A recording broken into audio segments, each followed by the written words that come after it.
오늘 말씀의 제목은 데려가심과 버려둠입니다.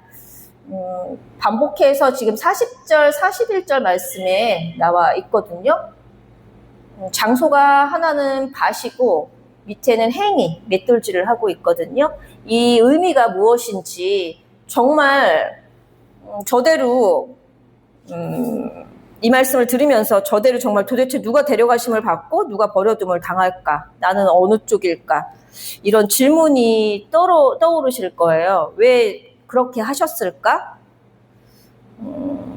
근데 사실 누구를 데려가고 누구를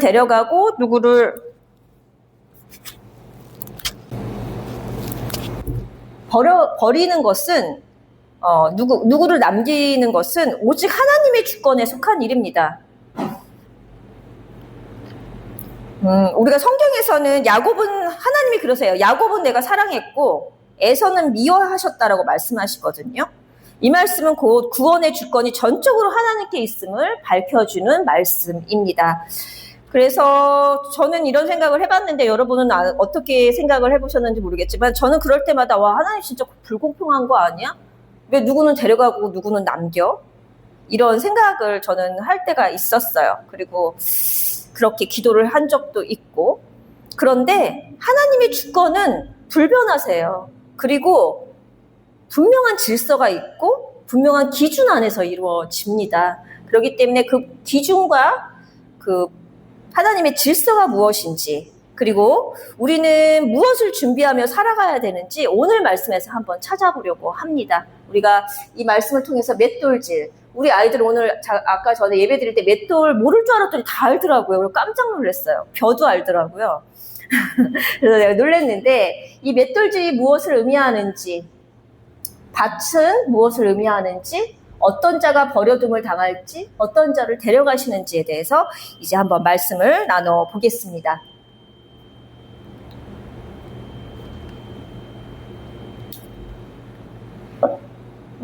첫 번째로 우리가 노아의 때와 혼인잔치의 비유에서 한번 알아볼 거예요. 오늘 말씀 데려가심과 버려둠 이전에 비유가 하나 나오는데요. 노아의 때가 비유가 됩니다. 이 말씀을 위해서 노아의 때를 비유하고 있습니다. 예수님이 비유하신 거예요. 이 말씀을. 홍수가 임하기 전에 말씀 보면 37절, 38절, 39절의 말씀을 보면 홍수가 임하기 전까지 사람들은 평소처럼 먹고 마시고 장가들고 시집갔습니다. 이 일상이 잘못된 걸일까요? 일상은 잘못되지 않았어요. 왜냐하면 일상은 하나님께서 우리에게 주신 선물이기 때문에 먹고 마시고 장가들고 시집가는 이 자체가 죄는 아니에요. 근데 문제는 그 다음 구절에서 나타납니다. 뭐라고 말씀하시냐면 39절에서 홍수가 나서 그들을 멸하기까지 깨닫지 못하였으니 인자의 임함도 이와 같으리라. 깨닫지를 못했대요. 물 심판이 임할 때까지 아무것도 깨닫지 못했다는 거예요. 홍수 심판이 임하기 전에 노아의 가족들과 함께 그들에게 구원의 소식, 기쁜 소식, 복음, 그것이 무엇이냐면 빨리 방주로 들어와. 방주로 들어가야지 너희가 홍수의 심판을 피할 수 있어 하고서 복음의 소식을 전했어요. 근데 그들은 그 소식을 듣고 무시하고 그 심판의 날까지도 평상처럼 지냈다는 거예요. 일상을 지냈다는 거예요. 그 구원의 소식을 무시했다는 거죠. 방주로 들어오라는 하나님의 말씀에 귀를 닫았습니다. 다시 말해서 홍수의 심판을 피하도록 그들에게 주어진 복음의 초청을 거부한 것입니다. 이 말씀은 다시 우리가 오늘 읽지 않은 마태복음 22장 10절부터 14절 말씀 혼인잔치의 비유와도 연결이 됩니다. 임금 이 내용은 어떤 내용이냐면 여기도 지금 청함과 택함이라는 단어가 나오는데 임금이 혼인잔치를 열고 초대를 해요. 처음에는 여기 나오지 않은 말씀인데 처음에는 초청받은 사람들이 그 초청을 가볍게 여기고 여기서도 자기 밭으로 가고 자기 장사로 갔습니다. 이 말씀은 주보의 내용이 전체가 나와 있을 거예요. 자기 밭으로 가고 자기 장사로 갔어요. 똑같죠. 노아의 때에 노아의 때에 홍수 심판을 임하기까지 먹고 마시고 장가가고 시집가던 자들과 똑같은 거예요. 이들도 자기 밭으로 가고 자기 장사하러 갔습니다. 나중에는 더 나아가서 초청을 하러 온 종들을 모욕하고 죽이기까지 합니다. 노아의 때에는 죽이지는 않았지만 노아의 때도 심판이 임하니 방주로 들어와라는 그 말씀을 무시하고 그대로 심판을 당했던 것처럼 이 혼인잔치 비유에도 왕이 종들을 통해서 혼인잔치에 초대를 했지만 그들은 그것을 무시하고 처음엔, 두 번째는 천국잔치에 초청을 하러 온 종들을 죽이기까지 합니다. 이 모습은 오버랩이 되는 장면이 있죠. 예수님을 거부하고 십자가에 못 박은 유대인들의 모습입니다. 율법으로 구원에 이를 수 있다고 믿었던 모습들의 모습이에요. 정작 구원의 주인으로 오신 예수님을 거부한 거죠. 율법을 지킴으로 구원에 이를 수 있다고 믿었던 유대인들은 율법이라는 자기 의에 갇혀 예수님을 거부했습니다. 여기서 말씀하는 이 혼인잔치는 천국잔치의 비유예요. 천국잔치의 비유고 임금은 하나님을 뜻하고 여기서 말씀하시는 종은 예수 그리스도를 비유합니다. 그랬을 때 그것을 초청에 응하는 자들이 있고 초청에 응하지 않는 자가 있다라는 거예요. 그러면서 그 혼인잔치에 그렇지만 임금은 포기하지 않아요. 종들에게 다시 명령합니다. 뭐라고 명령을 하냐면 10절에 보면 길에 나가서 악한 자나 선한 자나 가리지 말고 다 데려오라고 이야기하고 있습니다. 그 결과 혼인잔치는 10절에 보면 사람들이 가득해져요. 이 장면은 어떤 비유를 의미하냐면 혼인잔치는 아까 천국잔치라고 얘기했잖아요. 교회 안에 들어온 사람들을 의미합니다. 이 교회 안에는 많은 사람들이 청함을 받았어요. 교회 안에는 선한 사람도 있고 악한 사람도 있어요. 다양한 사람이 있습니다. 그런데 그 잔치 자리에 다 앉아 있지만 모두가 같은 상태는 아니라는 거예요. 이때 11절에 보면 임금이 예복을 입지 않은 한 사람을 발견합니다. 그리고 그를 어떻게 하냐면 꾸짖어요. 예복을 입지 않고 여기 들어왔느냐 하면서 예복을 입지 않았을 뿐인데 13절에 보면 바깥 어두운데 내던진다라는 표현이 있습니다. 조금 잔인하죠. 예복 하나 안 입었다고 어두운 데로 지금 바깥으로 내쫓았어요. 여기서 말하는 예복은 주일에, 그러니까 교회 안에 올 때 예복과 정장을 입고 와서 예배를 드려야 한다라고 말씀하시는 분들도 있지만 그거는 저는 잘못된 해석이라고 생각합니다. 이 예복은 그 뜻이 아니거든요. 그 예복 하나 안 입었다고 바깥 어두운 데로 내던진다. 말씀에서 바깥 어두운 곳, 길은 진리의 길이고 곁길, 길에서 벗어난 것은 진리에서 벗어난 길이거든요. 어두운 곳은 음부를 의미합니다. 그렇다면 예복을 입지 않은 사람과 음부라는 것이 어떻게 연결이 될까요?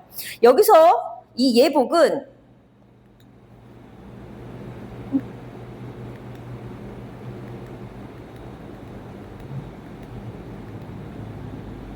믿음의 옷입니다.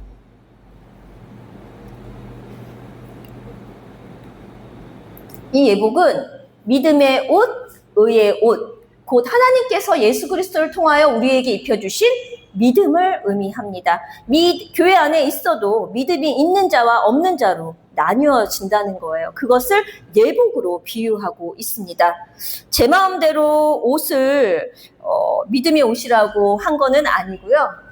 자, 보겠습니다. 시편 132편 9절 말씀에 보면 주의 제사장들은 의를 옷 입고 주의 성도들은 즐거이 외칠지어다.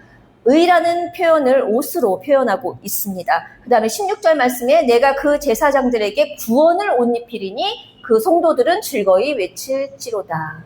하나님께서 그 제사장들에게 구원의 옷을 입히셨다고 해요.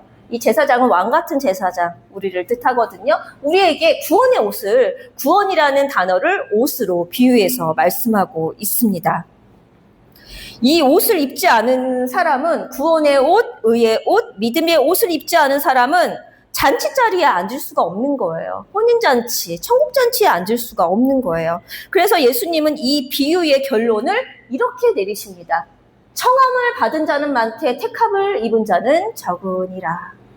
교회 안에 많은 사람이 있어도 하나님께서 택하신 자, 믿음의 옷을 입힌 자는 적다라고 말씀하고 있습니다.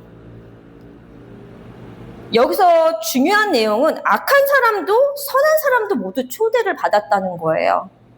그런데 내쫓긴 자는 옷을 입지 않은 자였거든요. 그렇다면 그들을 가르는 기준은 예복을 입었는가 입지 않았는가의 기준이에요. 예복을 입은 사람은 잔치 자리에 있었고 예복을 입지 않은 사람은 어두운 데로 쫓겨났어요. 그러면 다시 말해서 악한 자는 예복을 입지 않은 자요, 선한 자는 예복을 입은 자를 의미합니다. 그러면 천국잔치에 들어가는 자는 예복을 입어야겠죠. 어떠한 예복이요? 믿음의 예복이요. 그렇기 때문에 선한 자는 믿음을 간직한 자예요. 악한 자는 믿음이 없는 자입니다. 그렇기 때문에 교회에 초대되는 자들은 우리가 생각하는 나쁜 사람, 좋은 사람의 기준이 아니라 교회는 믿음의 기준이에요. 오늘 우리 친구들한테도 얘기했지만 좀 이따 말씀드리겠지만 착한 일을 많이 해서 천국을 가면 세상의 종교와 틀릴 것이 없다. 세상에는 착한 일을 하는 사람이 너무 많다. 하나님은 우리를 그 착함의 기준으로, 착함의 리스트로 너는 천국 올 자, 너는 천국을 못 올 자라고 기준하지 않습니다. 그거는 세상의 종교예요. 그래서 불공도 드려야 되고 열심히 나의 선에 그 레벨을 계속 올라가야 되는데 하나님은 그렇지 않다라고 이 성경을 통해서 계속 말씀하고 있습니다. 성경에서 말씀하시는 악한 자는 믿음이 없는 자이고 성경에서 말씀하시는 선한 자는 믿음이 있는 자입니다. 믿음만 있어서는 안 되고 믿음이 여기에 키핑, 간직하고 있어야 됩니다. 이렇게 교회 안에는 많은 사람들이 청함을 받았어요. 악한 사람도 선한 사람도. 그래서 교회는 어지러워요. 그렇지만 그 안에서 성도의 교제를 통해서 말씀을 통해서 우리가 하나님의 자녀로 믿음의 뿌리를 내려가는 곳입니다. 그래서 말씀이 굉장히 뿌리가 교회는 말씀이 없으면 교회라고 할 수가 없습니다. 근데 그냥 말씀 말고 복음, 진리의 말씀입니다. 교회 마당을 밟은 사람은 많지만 그 가운데 예수 그리스도의 보혈로 씻긴 의의 옷을 입은 사람은 적다는 말씀이에요. 이렇게 택함의 기준은 행위, 내가 무엇을 많이 하고 교회 활동을 많이 하고 봉사하고 헌금을 많이 하는 행위의 기준이 아니라 하나님이 예수님을 통해서 우리에게 입혀주신 믿음입니다. 예수님을 믿는 믿음, 예수님께서 하신 일을 믿는 믿음, 그 믿음의 옷을 입은 자만이 택함을 입은 자입니다. 이렇게 교회 안에서도 갈라지는데 일을 많이 하고 일을 적게 하고 직분이 높고 직분이 낮고 헌금을 많이 하고 헌금을 작게 하고 이런 기준으로 나눠지는 것이 아니라 믿음의 유무로 악한 자와 선한 자로 구분되어지는 것입니다. 또 이제 다시 오늘 본문으로 다시 한번 돌아가 볼 텐데요. 오늘 조금 전에 읽었을 때 제가 장소와 행위를 설명을 했었어요. 밭이라는 장소와 맷돌질이라는 행위가 나온다라고 이 말씀을 잘 기억하라고 말씀을 했었는데요. 이 말씀은 말씀 안에 있어도 믿음이 없을 수 있다라는 비유예요. 말씀 안에 있는데 말씀을 열심히 읽는데 지식적으로 읽는 거예요. 나는 다윗처럼 살아야지, 나는 다니엘처럼 살아야지, 나는 모세처럼 살아야지, 나 이렇게 돼야지. 이거는 세상의 위인전이에요. 세상의 도덕책이에요. 말씀은 영적인 책이에요. 이 말씀, 우리가 책을 읽을 때, 책을 잘 읽는 친구들은 작가의 의도를 살피면서 읽어요. 마찬가지로 성경도 하나님이 우리에게 주신 의도가 있어요. 하나님의 뜻이 있습니다. 하나님의 뜻은 예수님을 통해서 하신 일을 우리가 아는 거예요. 구약은 오실 예수, 신약은 오신 예수라고 말씀드립니다. 그러면 이 얘기는 온통 예수님 이야기예요. 하나님께서 예수님을 통해서 어떻게 말씀하고 계시나? 그리고 우리가 맹세하는 게 아니에요. 우리가 결단하는 게 아니에요. 하나님이 맹세하신 거, 언약하신 거, 내가 너를 선택해서 내가 끝까지 너를 천국에 데려갈 거야 라는 이 언약의 말씀을 어떻게 이루어 가시는지 말씀을 보면서 하나님이 나를 이렇게 끝까지 인도하실 거구나. 나를 이렇게 끝까지 보호하실 거구나. 이 말씀을 통해서 그 믿음이 뿌리가 내려지는 거예요. 내가 어떻게 살아야겠다, 착하게 살아야겠다. 그거는 세상에 있는 도서관이나 서점에서 읽을 수 있는 책이고요. 이 성경책은 주인공이 예수님이에요. 하나님께서 예수님을 통해서 이루어 가시는 약속을 우리에게 보여주시는 것입니다. 우리는 이 말씀을 통해서 그 약속의 말씀을 어떻게 이루어 가시는지, 맹세하신 그 말씀을 어떻게 이루어 가시는지, 성취해 가시는지 그 말씀을 찾아가면서 읽는 거예요. 그게 바로 성경책입니다. 자, 그렇기 때문에 말씀 안에 있어도 이 믿음이 없으면 세상의 눈으로 말씀을 보면 믿음이 생길 수가 없어요. 그렇다면 우리가 무엇을 준비하며 살아가야 될까요? 말씀 안에 있어도 믿음이 없을 수 있다라는데 그러면 우리가 말씀을 어떻게 읽어야 되는 거야? 아까 조금 전에 말씀드렸지만 예수님의 이야기이기 때문에 예수님을 찾아면서 보지만 그러면은 어떻게 하려는 거야? 답을 줘야지. 맨날 이렇게 예수님 이야기다. 하나님의 언약이다. 얘기를 하면서 결론을 안 내려주는 거는 우리는 사람들은 별로 안 좋아하거든요. 그렇다고 저도 결론을 내려줄 수는 없어요. 각자가 성경 말씀에서 찾아가지만 제일 많이 말씀하고 있는 부분이 있어요. 천국 소망을 말씀하시면서 천국을 비유하시면서 제일 많이 말씀하시는 게 무엇이냐면 하나 빠졌네요. 그러므로 깨어있으라입니다. 그러므로 깨어있으라.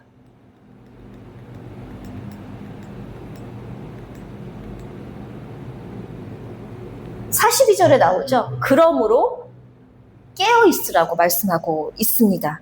성경이 말씀하시는 깨어있음은 무슨 뜻이냐면 깨어있으라고 우리 친구들한테 얘기했는데 잠을 안 자는 게 아니에요. 그렇다고 영적으로 깨어있으라는데 우리가 방법을 모르잖아요. 영적으로 깨어있으라는 게 무엇인데 말씀에서 이야기하는 깨어있으라는 준비하라입니다. 준비함을 의미하는 것입니다. 열처녀의 비유 아시죠? 열처녀의 비유에서 모든 처녀들은 등을 가지고 있어요. 우리 주보에 나와 있거든요. 마태복음 25장 말씀에 보면 혼인잔치, 여기도 혼인잔치예요. 혼인잔치에서 열처녀 비유가 나옵니다. 혼인잔치는 바로 천국잔치를 비유하는 것입니다. 이 혼인잔치에 열처녀가 나오는데요. 이 열처녀가 등은 다 갖고 있었어요. 근데 열처녀 비유에서도 모든 처녀들은 등을 가지고 있었습니다. 겉모습은 다 똑같았었어요. 다 신앙인처럼 보였죠. 그러나 10명은 기름을 가진 사람과 기름이 없는 사람으로 나뉘어집니다. 5명은 기름이 있었고 5명은 기름이 없었습니다. 여기서 기름은 성령을 의미하는데요. 고린도 후서 1장에 보면 기름이 왜 성령인지 그 의미를 나타내고 있는데 여기서 말씀하시는 성령은 기름은 성령을 의미합니다. 왜 이렇게 기름으로 성령께서 하시는 일을 알아야 되거든요. 성령께서 하시는 일은 우리로 하여금 죄가 무엇인지 의가 무엇인지 심판이 무엇인지를 깨닫게 하시는 일입니다.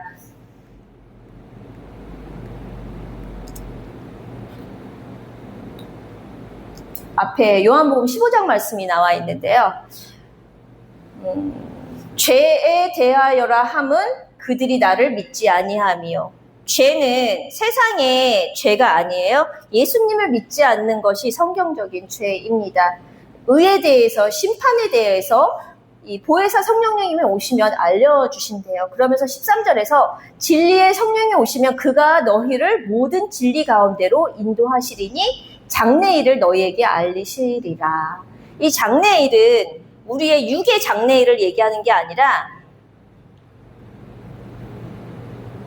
육의 장래를 이야기하는 것이 아니라 죽음 이후의 장래.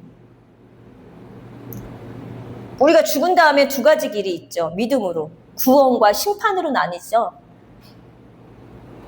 이 진리를 깨달아야지만 천국으로 갈 수 있어요. 이 진리를 우리가 스스로 깨닫는 것이 아니라 죄인은 예수님을 믿지 않는 것이구나라는 것을 내가 혼자 믿는 것이 아니라 보혜사, 헬퍼, 성령님이 도와주셔야 돼요. 믿게끔. 그러면 믿는 자는 천국에 가는 것이구나. 믿지 않는 자는 지옥에 가는 것이구나. 이 장래일을 우리가 깨닫게 해주십니다. 우리가 아무리 기도를 열심히 해도, 봉사일을 많이 해도, 헌금을 많이 해도 구원의 확신이 없다면 그것은 신앙이 아니라 종교생활이에요. 더 나아가면 우상적인 신앙입니다. 나의 유익을 위해서, 내가 원하는 것을 위해서 하나님을 이용하는 신앙입니다. 이런 신앙은 천국에 들어가지 못합니다. 제가 얘기하는 건 아니고요. 하나님께서는 구약에서도 이 부분에 대해서는 이스라엘 민족에게 여러 번 많이 경고하세요. 우상적인 신앙에 대해서. 부처를 믿고 이슬람을 믿고 이것만 우상을 섬기는 것이 아니라 겉으로는 예수님, 갓, 하나님 기도를 하고 그 앞에서 섬기는 것 같지만 이 안에는 금송아지가 있는 거예요. 나의 욕심을 위해서 하나님을 믿는 것. 그것을 우상적인 신앙이라고 말씀하고 있습니다. 이런 신앙에 대해서는 하나님께서 이스라엘 민족에게 여러 번 경고하신 것을 우리에게 본보기로 교훈으로 보여주시고 있습니다. 억지로 끌려가는 십자가는 형벌처럼 느껴져요. 억지로 끌려가는 거는 하기 싫은데 억지로 하는 것은. 그런데 복음을 깨달은 자는 그 십자가가, 그 복음이 기쁨의 길이거든요. 내가 조금 손해를 봐도, 내가 어려운 것 같고 힘들어도 십자가만 생각하며 기쁨과 감사가 넘치게 되어 있습니다. 그래서 성령의 기름을 준비한다는 것은 무엇이냐면 바로 이 복음의 기쁨과 자유함을 내 안에 간직하며 살아가는 거예요. 뭐를 준비하라는 게 아니라 기도로 준비하라, 기도해야죠. 근데 기도하는데도 항상 기뻐하라, 감사하라, 기도하는 것은 하늘나라의 구원의 은혜로 감사하고 그것으로 기뻐하고 그것을 마지막까지 지킬 수 있도록 기도하라고 말씀하시는 거거든요. 그렇기 때문에 말씀은 이 구원의 은혜를 빼고는 설명이 안 됩니다.